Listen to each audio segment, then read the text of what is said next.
Okay, so we are looking still in homework 1 and some more of the word problems. So first I have a percent question, and don't get scared by all these words. It says a car dealer recently had a promotion that gave a 6% discount to the first 50 people through the door. If you are one of those people and the car you are interested in cost $24,900, find the discount. So what you want to know is what is 6% of $24,900.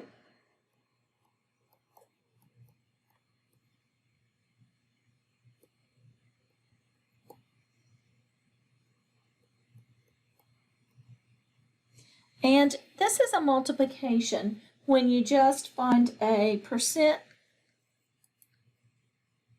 what is a percent of something?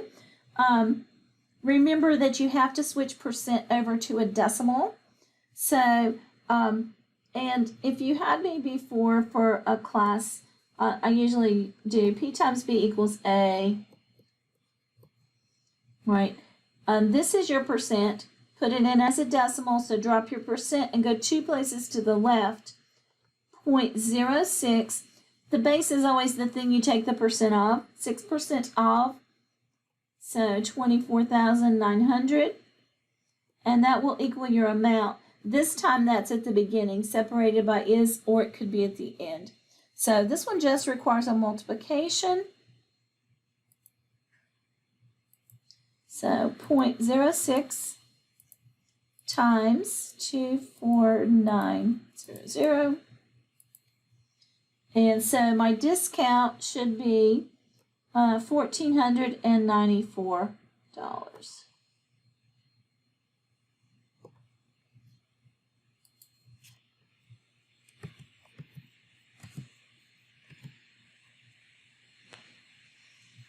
Right, and there was no cent, so I'll leave it like that. They might want you to put 0.00.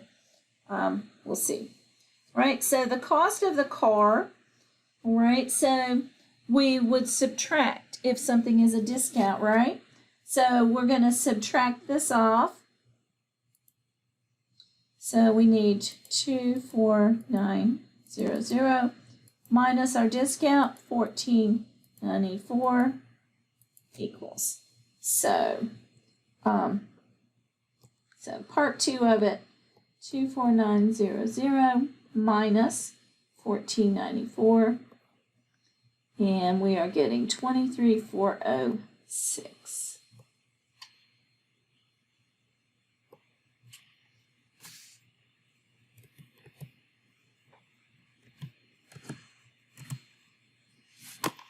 Right, and we will check and see if they liked our answer. Good. So they were not requiring me to put the decimal and the zeros after. Even though it said round to the nearest cent, we didn't have to do that. Right, and you guys let me know if you have any questions as we go.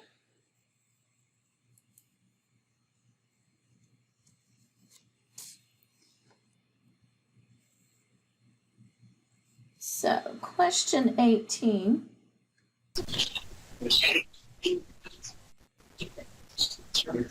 Any question back on the other one? I can go back.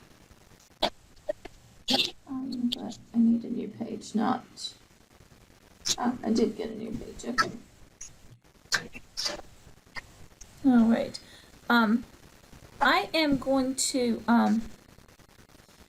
mute you, because I'm getting some static here, but you are always welcome to unmute yourself to ask a question. So if you want to ask a question, just unmute yourself and you can ask. You can also put anything in the chat. It doesn't matter if you speak or put it in the chat. All right, so question 18. This one is not as direct as the other one, not necessarily a standard problem, but let's have a look at it. It says, after eating at a restaurant, your meal came to $35 $4.50. That includes the tax, right? You decide to give a 16% tip, adding it to the total meal cost. Now, to just do that would not be a big deal, but this first step, they want you to write an equation for it. So write the equation you would use to solve this problem, right? To figure out this percent, you're going to have to multiply. So they say let M equal total meal cost. So M is going to be the $35.50, but they want you to put M. So this is your cost plus your tip. Your tip is 16%. Switch it to a decimal. So 0.16, that multiplies times the total. So this is what they want for the first one. So M plus 0.16 M. And I think they want it just like that and not combine. So I'm typing on the keyboard. Okay, and then they want the total cost of the meal. So to me, the other part, the part B would have been more direct. So we're going to actually do the math here. And so we have 35.5, and then we're going to add that to our tip. Our tip is 16%, so 0.16 times 35.5. Right, and I'm just going to use a calculator there. So 35.5 times 0.16 equals, so $5.68 for the tip. And then you add that to the cost. Right, and so I can probably add these without a calculator. $41.18, and that is to the nearest cent.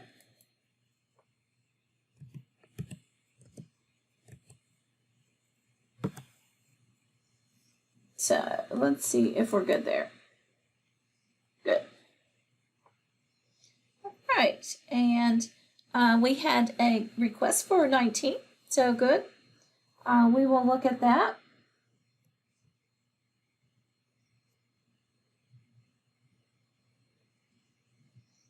And when these problems come up, they're randomly generated, so this will be similar to what you would get, but it was not necessarily be the same numbers.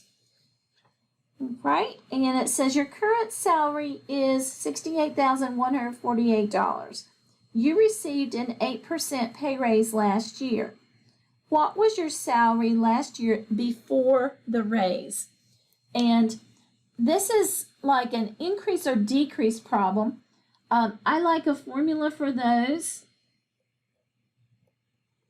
The original, if it's an increase, you're going to add. If it's a decrease, like a discount problem, you're going to subtract. And then you get your final price. This piece in the middle normally takes a calculation. Percent times the original. And then we can fill those pieces in. Right, so our current salary is this. We had a raise, but they want to know what it was before. So what they want to know is the original. This is the hardest kind of these, and you always need to do it as an algebra problem, right? So they're telling us this piece over here, so 68148, right? And they're telling us 8% here, but it has to multiply by the original. So we have to go ahead and call the original something. When you don't know a piece in algebra, you use a variable for it.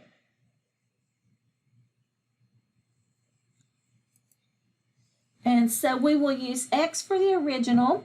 All right, this one you got a raise, so that is an increase. We need plus in our formula, right? switch your percent to a decimal. So we have 8% will be 0.08. Drop the percent in 2 places to the left. And then remember, this multiplies times the original. So that is your setup. That's the hardest part of doing the problem. Then you're going to put your like terms together. Remember, your coefficient of this x is a 1. So 1 plus 0.08 gives us 1.08x equals 68,148. And then you are going to solve for x. So you need to divide on both sides by 1.08.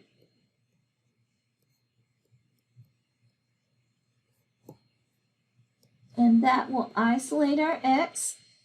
When you put it in your calculator, make sure you go top to bottom. All right, so I'm going to do 68148 divided by 1.08, enter. So 63,100. Right, so you can kind of look at these and see if they make sense. So this was the salary before. You had a raise, so it should go up by a good little amount. And so now it's 68. So it does go in the proper direction. So you feel confident about that. And let's try it. 63100.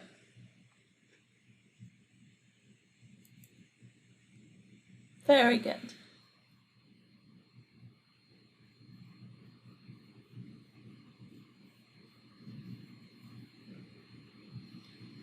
All right, I did pick number 20. This one is not a hard problem because you're going to plug in.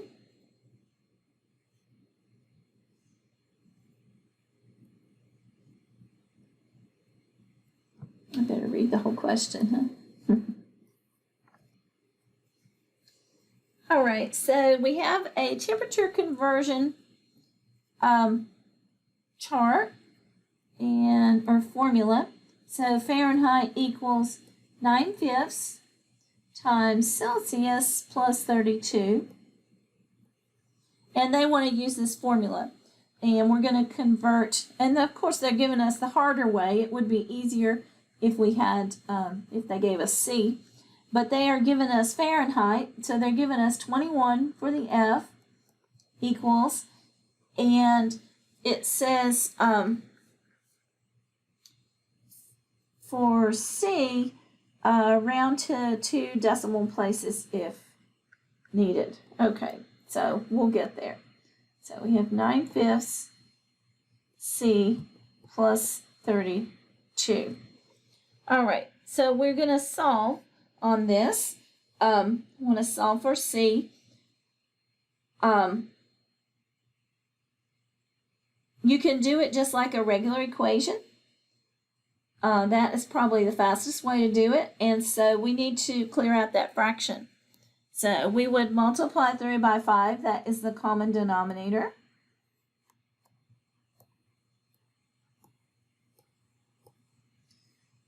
Right, and then I have 5 times 21 would be 105. And we have, this one will cancel, 9C. And 5 times 32, 160. Now we're going to isolate the C. So we need to subtract the 160, work on the side with the C. So subtract the 160, and this will give me 9C equals 105 minus 160.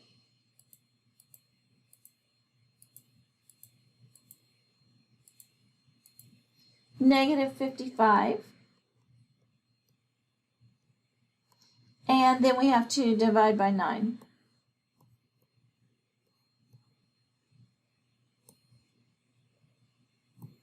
Now, they are going to want a decimal here, I think, because of how they said this, if necessary.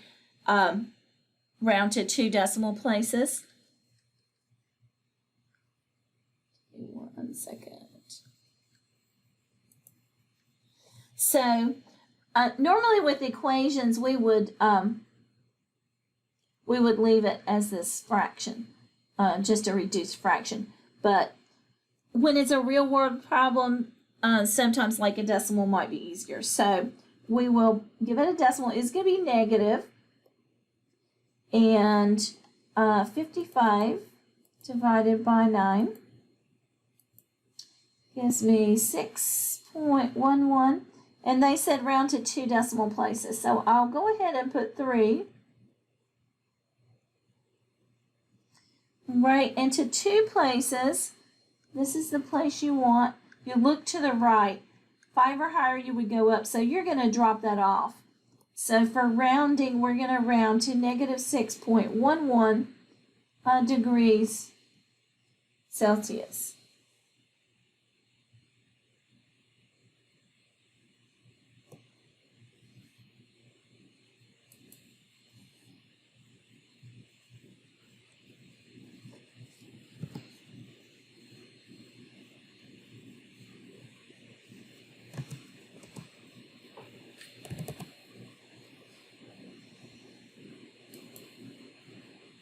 All right, good. So you're plugging in, but they made it a little harder than normal because we had to solve for the other one. They didn't just give us the C to plug into. All right, let's see. That was 20. We'll look at 21. This one is a different type of word problem. It is a geometry word problem, and usually you get rectangles or triangles, and most of these you're going to work with perimeter.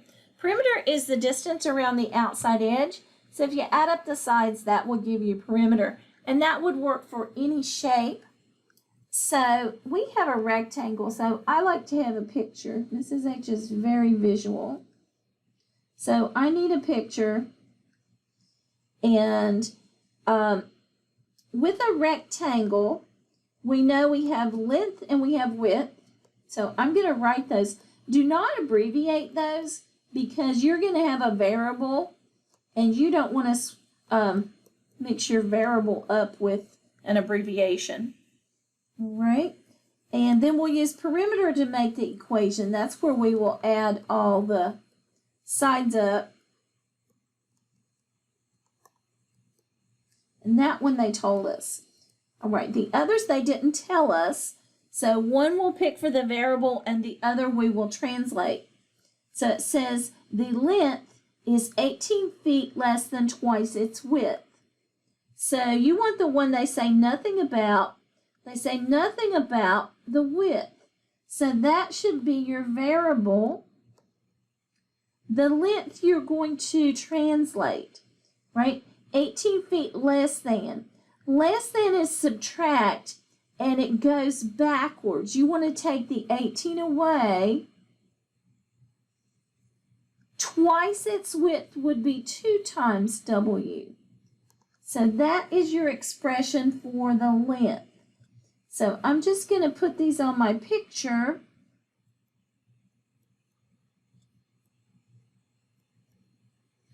And now I'm going to use the definition of perimeter. So it is the distance around the outside edge. So if I add all those up, and I'm just going to go around, so I have W plus 2W minus 18 plus W plus 2W minus 18 equals whatever they told me for perimeter. And so now I need to put my like terms together. Now I'm going to have a regular equation. So I have 1, 2, 3, 4, 5, 6W. And these are like signs, add and keep the sign. And this should be 36. And now you're going to solve for W. So add your 36 to both sides.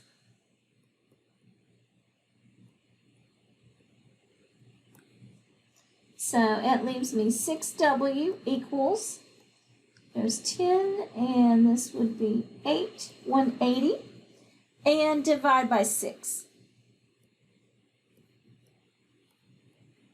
So I'm going to get W equals 30, and so I have one more step. I believe it asks for both. All right, it just asks for one. So I have to solve for length. So the same kind of work. So let's plug the 30 in, and we have to do 2 times 30 minus 18. Whoops, sorry, my brain was moving there. 2 times 30, which is 60, minus 18, which would be 42. So 42 for the length. If you want to do a quick check, you have 2 sides that are 42 and 2 sides that are 30. So 4, and there is 8 and 6 is 14, and that is what they told us to begin with. So let's put this one in and check it. We said the length is 42. And this one already put the unit on for you. When you add up, you keep the same exponent. Right, let's see. I have a question in the chat. It says, do we need to upload our homework work into the PDF thing? No, you do not. You only have to do the PDF 1 upload assignment, which is only 2 problems, and it's in a little file on that first folder. Your homework, you will write it out, but you'll just keep it. You won't give that to me anywhere.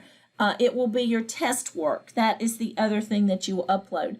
So you will upload for each of your tests, and for your final exam, you will write out your problems and upload. And for that first PDF assignment, it is only 2 problems that are in a little file in the lower left-hand corner of that document, but you don't have to upload for all of your homework. Any other questions there?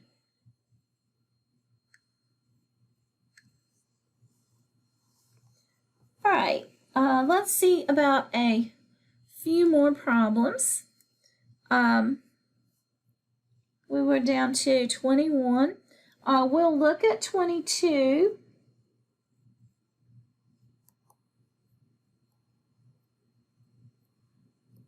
So there's lots of different kinds of little word problems in here. So this one is using the formula distance equals rate times time. Right, and it says a high-speed boat travels from the mainland to an island 170 miles away, so that's going to be your distance, in 2 1/4 hours. That is going to be your time. What is the boat's average rate of speed? So the rate is what we don't know. So we have distance equals rate times time. We'll plug in what we know. So we know the distance.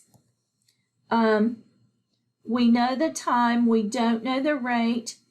I would switch that time to work on this problem, and you can either switch to an improper fraction. If you remember how to do that, you take the numerator, the whole number times the denominator, and add back the numerator, which would give you 8 plus 1 is 9 over 4. So you can use 9 over 4.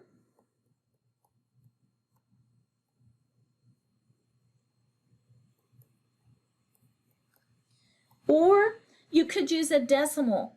In a real world problem, you probably would rather have a decimal. You're not going to want an improper fraction at the end. So a decimal, 1/4 switch to a decimal is 0.25. To do that, you just punch it in your calculator, keep your whole number, and 1 divided by 4 gives you the 0.25. So I would probably tend to go that route because it is a real world problem.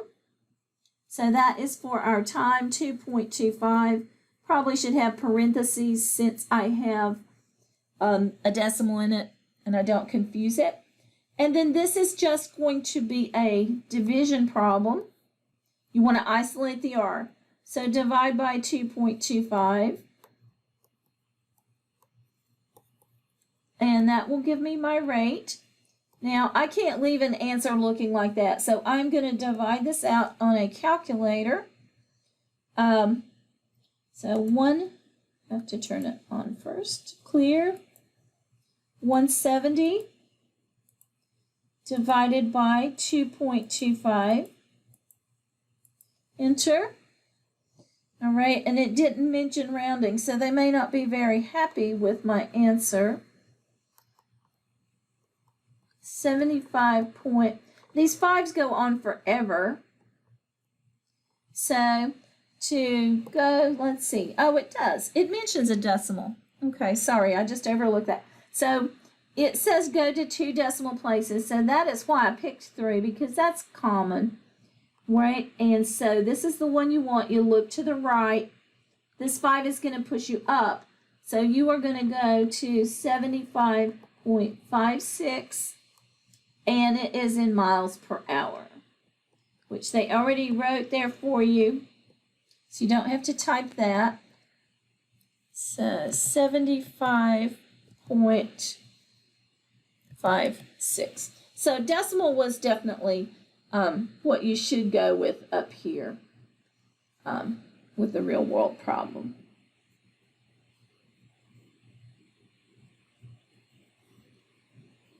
All right, we're down to 22. Couple more of these. I wanted to go to 25 first, these formula problems, because it has a few things in it, but they're much easier than those other 2. So then we can go back. All right, so 25. Just a bunch of formula problems, and you're going to solve for the one they say. So the first one is you have A plus B equals C. They say to solve for B. So I'm going to circle the one they want. You have to isolate it. So you're going to go on this side with the B, take anything else off. So we're going to subtract A, and notice I just kind of put it after it. Don't put it in front, because with subtraction you can mess up the signs. But you can't just leave it under, because they're not like terms. So we have B equals C minus A. So don't write A minus C. So when you do formulas, also you need to use the same case size that is there. These are all lowercase. So that is what we need to put. And I am thinking that we need to write the whole thing, because it says answer. And so I'm going to say B equals, click in the box first, B equals C minus A. All right, I'm going to look at the key to make sure that's what they want. Yes, they do want all of that. Sometimes they will put the one variable over here equals, so you have to kind of look at how they write it. Okay, so that's your first one. Our next one, RT equals W. Solve for R, right? Go on this side with the R. These are multiplied, so you're going to divide out the one you don't want. Divide by T. R is isolated. So R equals W over T. And you are good. So you need to type the whole thing. R equals, and we'll need the fraction button. So off of the template, W, and I'm using the down arrow, T. And let's see. So we're getting down to one that has a few more pieces. V plus W minus X equals Y. And they want us to solve for W. You always have to keep in mind which one you want. Right, so we want W. We can get rid of both of these. These are added or subtracted to W. So I am going to get rid of v by subtracting it. And I will do that over here. And I'm going to get rid of x by adding it. So that will cancel both of these out. W will equal y minus v plus x. If you have the order switched here, it's okay as long as you have the right signs with the right pieces. So W equals y minus v plus x. Right, and one more. This one I think they just wanted you to notice you can do a division with more than one piece at one time. So I have 2bh equals v. They want me to solve for b. So you go on the side with the b. Notice it's multiplied by the 2 and the h. So you're going to divide, and you can divide them all in one shot. So we'll divide by 2h. This goes out. And that is our answer. So b equals whoops. I don't know where that I was typing on the keyboard, but I didn't click in the box. So I don't know where my typing was going. B equals, I need this fraction button, and I could have scrolled this side to make that better. V, and I have to go down, 2h. Okay. And we'll submit. All right, good. So we did good with those. And I just picked one more. I didn't go back and pick the other one.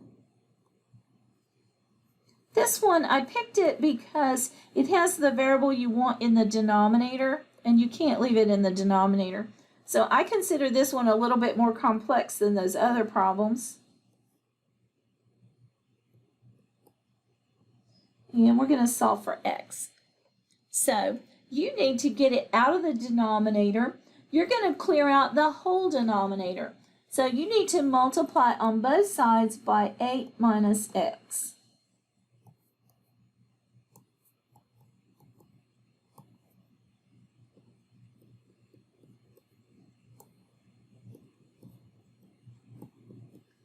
All right, this side will cancel. Now, on the other side, let me just clean this up first. We have 8 minus x times y equals 7. With parentheses, you always have to check. It's the one you want, inside or outside. It is inside. So if it's inside, you have to distribute this piece. Right? So we're going to have 8y minus xy equals 7. This one is a lot of steps. All right, hopefully I'm not doing anything wrong. So we want the x term by itself. So we need to get this y term off. Go on the side with the x. Get your y term off, or this term. And so we'll subtract 8y from both sides. Now I'm going to clean up. So we have negative xy equals 7 minus 8y. Right, we're still trying to isolate x. So we can solve for it here. You want just x. So go ahead and divide by negative y.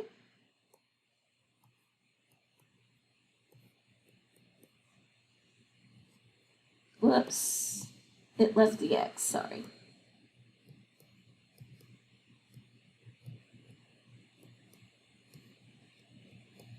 And that is a correct answer. I'm not sure if they're going to be happy about the negative in the denominator. If not, you could distribute it through the top. But I'm going to leave it there to check. So I have x equals, I have a fraction button, 7 minus 8y over negative y. And we'll submit. Good. All right, I think that's enough of that section. I would like to go ahead and have a look at your next section, part of it, even though it's on for next time. But I'll try to say the steps and everything that we're doing if you haven't looked at those notes yet, because I know that's next time. All right, it'll take me a minute here to switch sections. So I'm going to go to Mod 1 Homework 2. Also, I did fix that quiz, so after you finish Homework 1 and Homework 2, you will be ready for the quiz, and I turned it back on. I did take one problem out and change another one to make it more reasonable. Those are kind of like a review, and when you do the quizzes, you have to redo the whole thing, I believe. You're not allowed to just redo one problem like in the homework. All right, so we have inequalities. Inequalities have the greater than or less than symbol instead of the equals. Right, and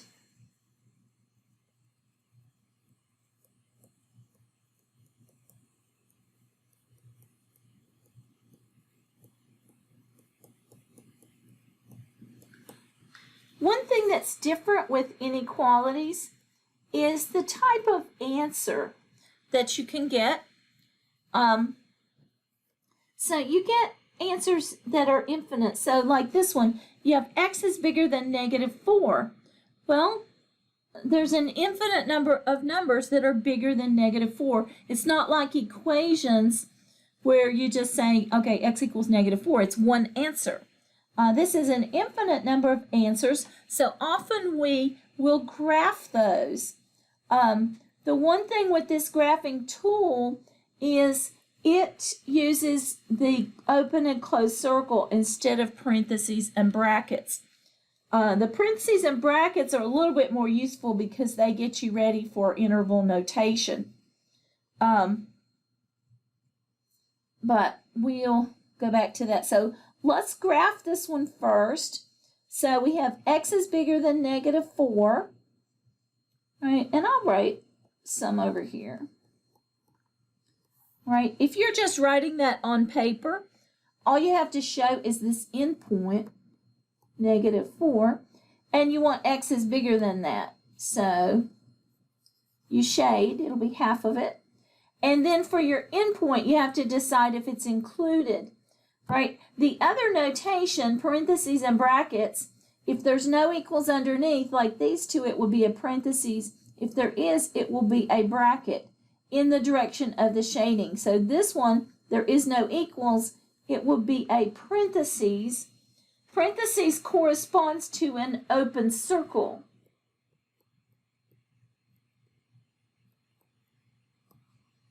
That means you're not including that point. All right. Let's do that graph on here. And put your point first. So we want an open circle. So we'll click the stop.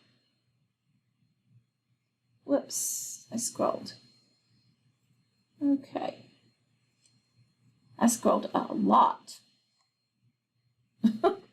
Sorry. Okay. So x is greater than -4. So we want an open circle on -4. You want to try to get right on there. Make your open circle. And then you're going to pick this line thing.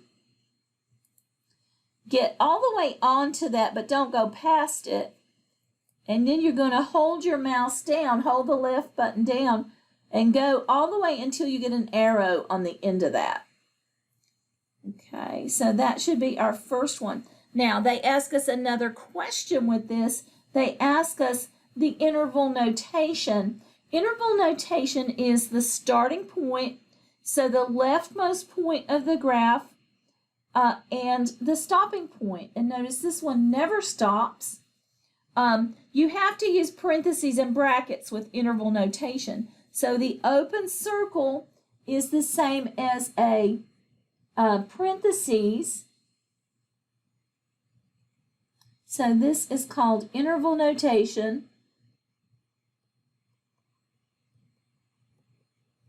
So leftmost point and use the parentheses. Sorry, I've got the red going here. We'll go with red. So it starts at -4. This one goes forever to the right. This is going to be your infinity symbol, and infinity always gets a parentheses. The order does matter. You're going left to right. So when you enter these. So now our interval notation, click in the box, and I'm going to see if I can get this up a little tiny bit. So it'll put my note template where I can get it. Okay, so I have to do the parentheses. Actually, what I was looking for was this interval. Okay, so you could click this interval, or you could type parentheses or brackets on your keyboard. So interval notation, it puts both sides. Well, both sides are parentheses. So I need this first one, right? And I'm starting at -4. Then you will put a comma. That is from your keyboard. And then we'll get the infinity symbol from here. It's positive infinity. So we'll take it from there. Okay. And too bad this one wasn't a separate, just one question, so we could look at that. All right, but we'll do the rest of it so we can check. All right, so they're giving us another one to graph. So we have x is less than or equal to -2. So you're going to have a different kind of endpoint in this one because it has the or equal to under it. So if you were doing it just on paper, you would just show this endpoint, -2. X is less than that, so you're going to shade this half. That's the half that's less than that. And this one has the equals. It would be a bracket or a solid circle. Right, on the software you have to put the solid circle. And then for interval notation, it will come from, you go left to right, it will come from negative infinity. That has to go first. And it will stop at -2, which gets a bracket. So, let me make sure I'm on the right question here. I didn't graph it. Okay, so because it has the equals underneath, you want a solid circle. And -2 is what I'm putting. Right, and then I get my line tool. Start at your -2, but you're going to go to the left until you get an arrow. Now we'll do interval notation for it. And if we want to click the interval button, you can also type these from your keyboard. But the interval button will give us a choice for those. I have parentheses on the left and bracket on the right. It is this button. Right. Negative infinity has to go first, and then a comma, and -2 goes second. All right, good. Now I can submit that and see if I did okay with my graphing. So you have to just play with that tool a little bit to make sure you're good with the graphing. All right, let's see what these others look like. Okay, question 2. To me, this is the hardest kind to graph. With inequalities, when you solve them yourself, I would always keep the x on the left.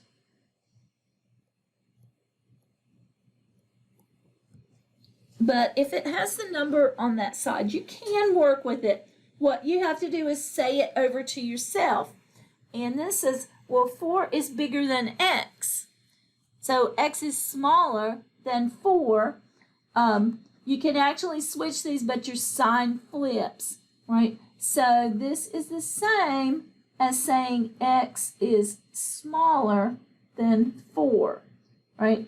So 4 is bigger than x, or x is smaller than 4, right? When you do your graph, we'll work with it from this form. Show your endpoint, but you're graphing for x. 4 is bigger than x, so x has to be over here. And there is no equals underneath, so this would be an open circle or a parentheses. Let's just make sure that's the same. X is less than 4. Yes, it's smaller than 4. So those are equivalent. You can switch the pieces. This sign has to flip over. Your symbol has to flip over if you do that. All right, let's see. I need an interval notation. I always do the graph first and then do the interval notation from the graph. This one is coming from negative infinity. That has to go first because it's left to right. The rightmost point is 4, and it will get a parentheses. So we will put the 4, and we said it's getting an open circle or parentheses. So we'll click on the 4, and then we're going to graph for x. So our line tool, start at the 4, and you're going this way. There you go. And now they want interval notation. So I'm going to just click the interval button. Both sides are parentheses, so I can use the first button. So I have negative infinity, comma, 4. And that one should be good. All right, the other one they're giving us on this problem is a double or compound inequality.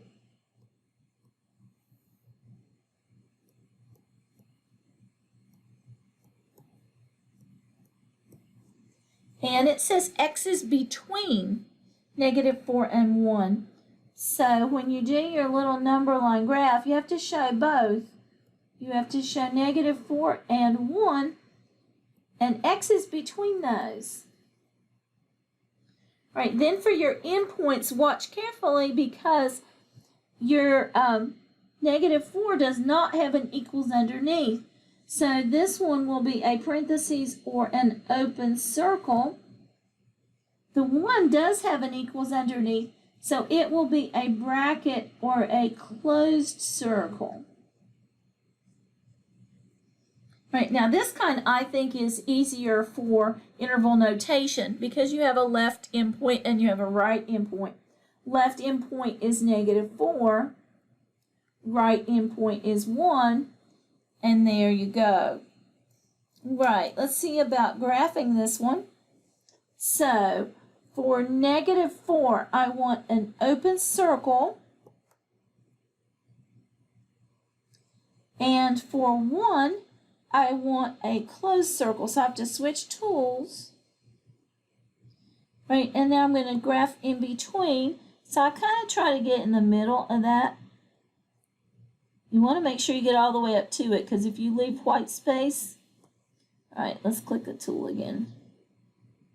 If you leave a tiny bit of white space between the point and that line, it will count it wrong. All right, let's submit and see. Oh, it didn't like something I did. Okay, those it liked. Because I didn't answer half of the question. All right, I didn't answer the interval notation here, so we can go back and do it now.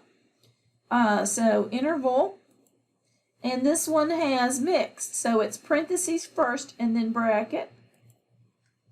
And it is a negative 4, comma, 1. Now let's submit again. Good. And you can do that same thing on your homework. You can do a problem over. All right. So that basically is your graphing. And that's all the graphing they gave us. Now you have to graph some more in the others. So we'll go ahead and do a little bit more.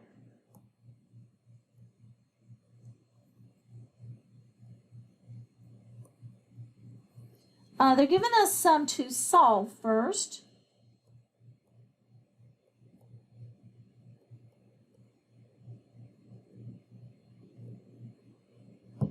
And then graph and give interval notation, which that's the normal questions that are asked for one of these. with inequalities to solve, you are going to isolate your variable. I would keep it on the left because that makes the graphing easier. And the rule that you have to be careful about, if you divide by a negative, it makes the order switch. So it will flip the inequality symbol. And this should be written out in your note packet. All right, so first we're going to just go like an equation. And we're going to keep the x on the left. So I'm going to subtract 6 from both sides. So I have negative 5x is less than or equal to, like signs here, add and keep the sign. Right. This one does require you to divide by a negative 5. Anytime you're going to divide by a negative, you're going to have to flip the symbol. So it's going to switch orders. These go out, so that leaves me x is, I need this to turn over, and this becomes positive. So whatever was negative becomes positive when you divide by a negative. So if x is greater than 3 or equal to 3, so a number line graph, 3 is my endpoint. I want x to be bigger than that, so it's over here.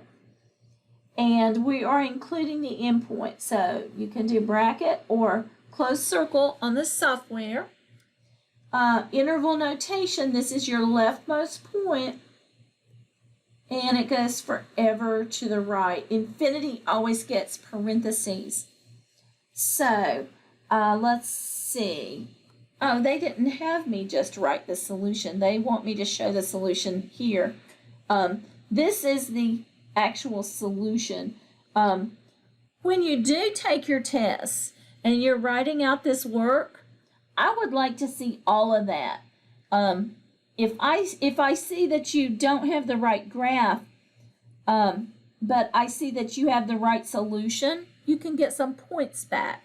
So it's important to write. This would be the kind of work you would write down for it. All right, so I said 3 is my endpoint, and it's going to get a closed circle or bracket on there. So 3, and then I want to be bigger than 3. So I'm here, and then interval notation, and I have to roll that up to get the rest of my box there. So I'm going to choose interval, and I have brackets first and parentheses last. So I'm going to choose this last one. And then now I have to put my pieces in. 3, comma, and I want positive infinity.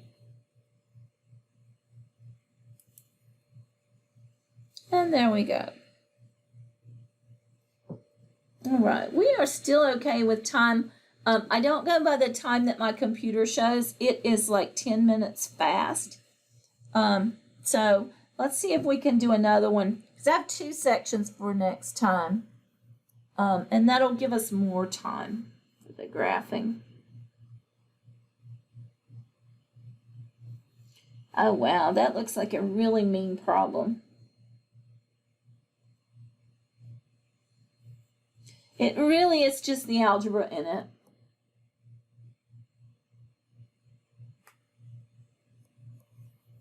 Let's switch back to blue. Put a little 0 on the eyes. So you have to clean up a bunch here.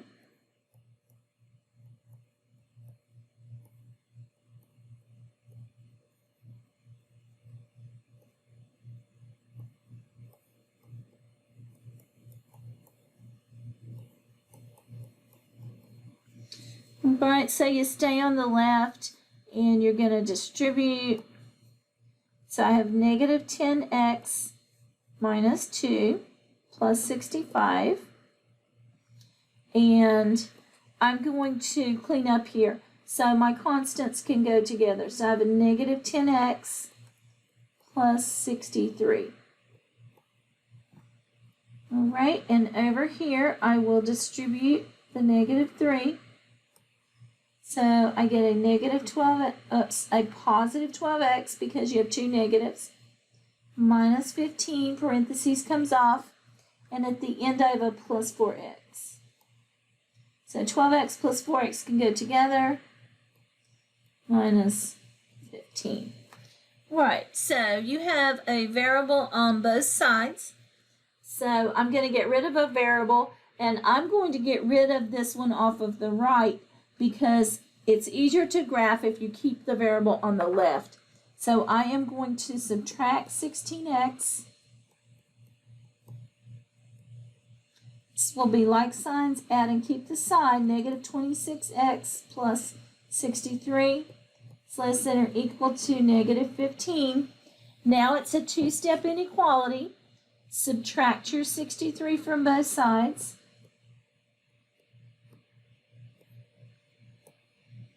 So negative 26x is less than or equal to like signs here, so add and keep the sign would be negative 78. All right, now you are ready for division. So you are going to divide on both sides by negative 26, and that should ring a little bell. When you divide by a negative, your symbol is going to flip. So I have x on the left. My symbol has to flip over. Two negatives here will clean up. And 78 divided by 26. So I already took care of the negatives. All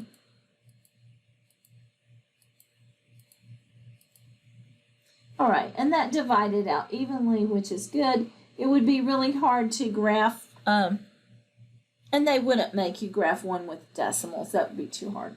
All right, so we have x is bigger than 3, and they want to graph. So here's our 3. We're going to be bigger than that. Could be equal to interval notation. We'll start at 3 and go forever to the right. All right, so I want a closed circle at 3.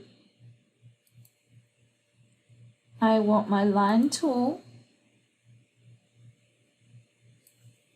to go to the right, go all the way to the edge till it turns to a arrow. Interval notation, I will choose interval so I don't have to type as much. And then I want 3, comma, infinity. And we'll submit. So the steps were really like solve steps. So you just had to be careful there. When you divide by negative, remember it flips. Right, I think these next ones they're backwards. Right, so we'll do a little bit here. They are giving you the graph and asking you to give the interval notation. These are not hard questions, right?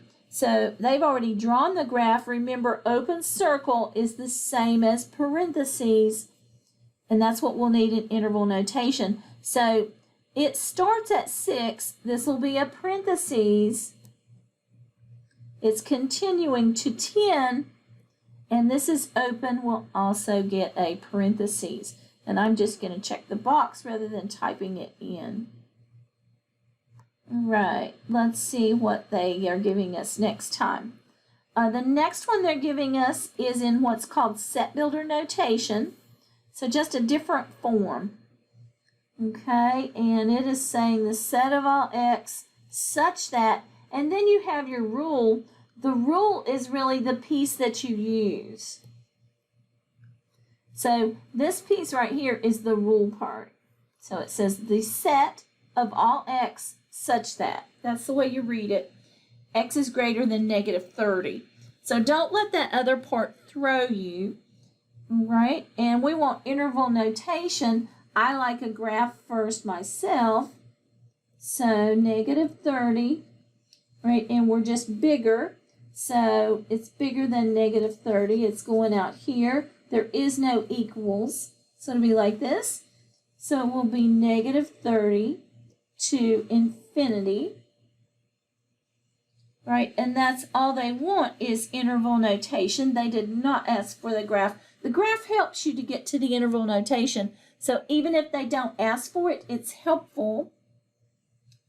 All right, and so we'll just look rather than type. So negative infinity, negative 30 and then infinity. It does have to be in that order. All right. We'll do one more and we'll stop, okay, for today. Miss H is losing her voice. All right, so if we do 7, so we're ahead of the game here. So 5 halves plus b greater than or equal to 17 over 10. Solve this one just like you would an equation with fractions. And so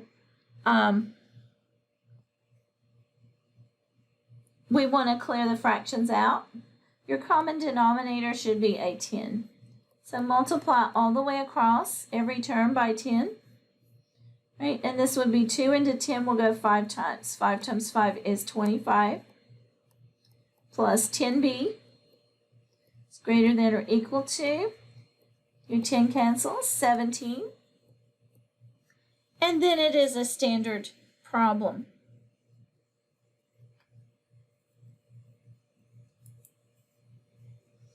So subtract your 25,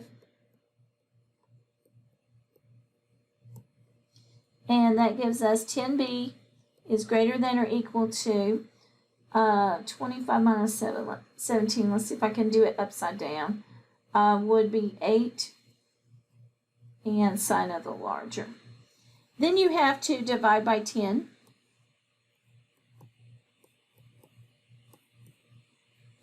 So you have b is greater than or equal to negative 8/10.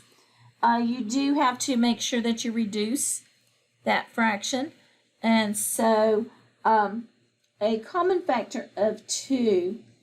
So we have b is greater than or equal to is still negative. 2 will go into 8 4 times, and 2 into 10 will go 5. And they want solve the following inequality and enter your answer in interval notation. So they want us to write the interval now. So here is my little graph, which they don't ask for, but it helps. There's your endpoint. B is greater than that. So B is over here. And you are going to include that. So solid circle or a bracket. And interval notation. This is your leftmost point. Gets a bracket. Negative 4/5. Goes forever to the right, which is infinity. Infinity always gets a parentheses. So we'll type this one in. All right, I'm going to do the interval button. And I want brackets first and then parentheses. So I'm going to choose this one. Right, and I am going to do a fraction. So I'm going to go back to basic to get my other buttons. So I'm going to do negative, and you could have put the negative just on the top. It wouldn't matter. 4, I'm going down with the arrow on the keyboard. Now I'm going to click at the end of that fraction to get my comma. All right, it did not click it to the end. So let me backspace. It's going to mark me wrong for that. That's the part of the syntax error. Click at the end of the fraction. Do my comma. Okay, that's better. Now I want the infinity symbol. So I have to go back under the interval to get my infinity symbol. I sure hope that's right. Okay, I am going to stop there. Anybody have questions about how things work or anything?